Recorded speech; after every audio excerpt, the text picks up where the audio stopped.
Every dog, every day. Chapter 1. We already know how to live together. All our households are different. All dogs come with a different package of DNA, and our relationships are unique. There is no such thing as a simple and easy way to train, just as there was never an idiot's guide to rearing children. Unless, of course, you want to rear idiots. I do believe we all have innate skills of caring and rearing, and it is often expert advice that seems to blind us to our own inherited knowledge. People and dogs have lived together for over 30,000 years. We have co-evolved and are continuing to do so. Dogs bred 200 years ago did not need to be friendly with strangers, and in many cases, quite the opposite was the purpose. But this has now become a desired trait, and we have selected dogs as pets that carry this trait in varying degrees. Our past history with dogs was very much based on utilising their hunting skills for our table, which today is often a burden for the pet dog living in an urban lifestyle. It has become a trend to select a dog for its appearance, but it would be more advisable to select by inherited behaviour patterns.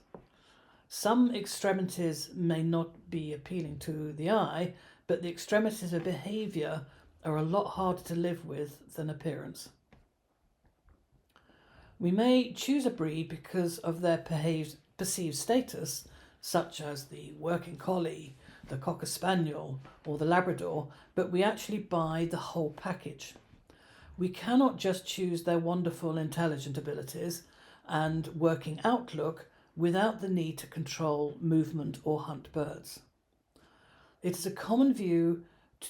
It's common to view potential dog friends with tinted spectacles, whereas the very thing that attracts you to them is the same thing that makes sharing companionship vary from hard to almost impossible.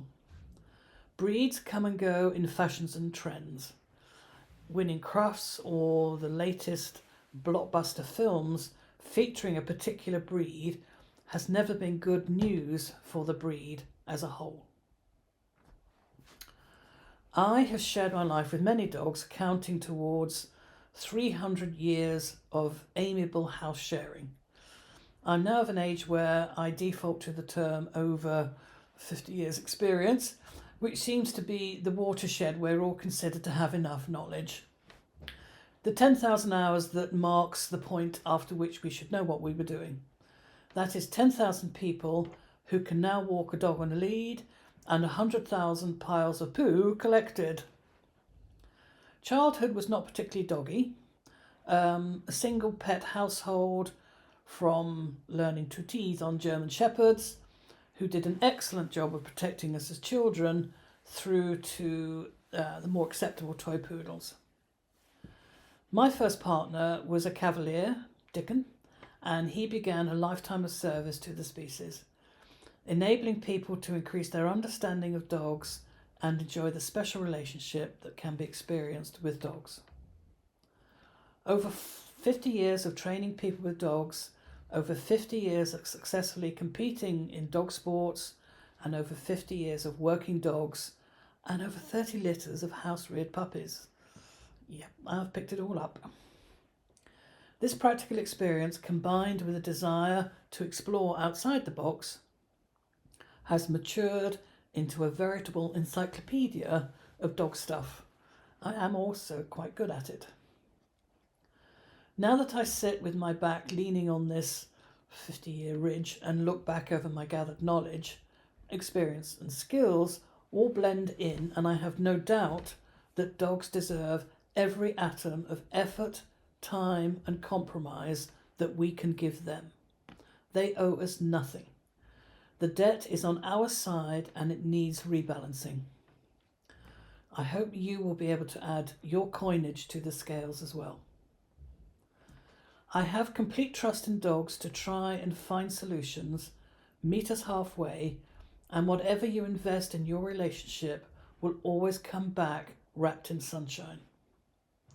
Dogs are superb learners and even better teachers when we give ourselves time and space to listen to them.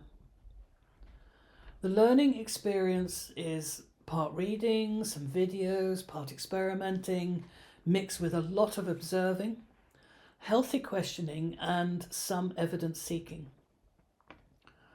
The learning is about gaining depth to your understanding, broadening your perceptions, and enjoying time with your friends.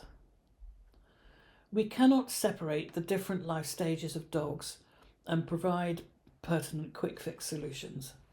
How you rear your puppy depends on the future direction of that puppy.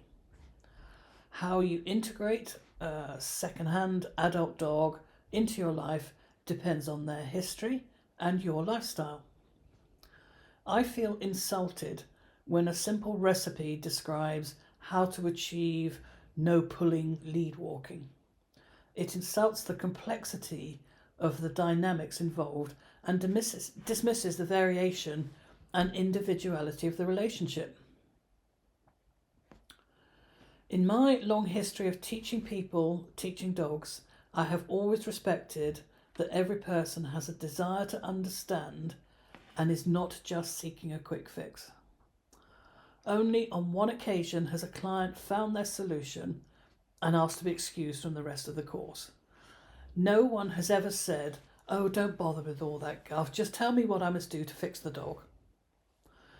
The downside to enabling a person's seeker circuit, which is their desire to learn, explore and discover, is that it become a little addictive. This is why you're here. It is certainly highly reinforcing, very rewarding, and the more we discover about dogs, the more we want to explore over that next ridge. Wonderful stuff. Learning about dogs is more than the name of my business. It has become a lifestyle, passion, and motivator. The project, should you undertake it, will take you along a path that will not just introduce you to new landscapes, but to see the existing view through new eyes. You will build your youngster's ability to live with companionable ease in our very confusing world. Increasing their contentment is innately rewarding and important. We will build close relationships with each and every dog that walks the path with us. The competitive sports in the Olympic Games are based on honing the skills required to live in that society. So although we might not need to throw javelins these days or run faster than everybody else, a life skill is exactly the project that we are working on. Honing life skills for your dog, teaching them to your youngsters. If you were looking for that instant solution or prefer the dip and taste type of learning, then you probably will have missed this warning and experienced a little disappointment. Connection is begun with the puppy and matures through the life of the dog. But do expect some disconnection during those teenage months. If you are enjoying this, please give us a like and don't forget to subscribe.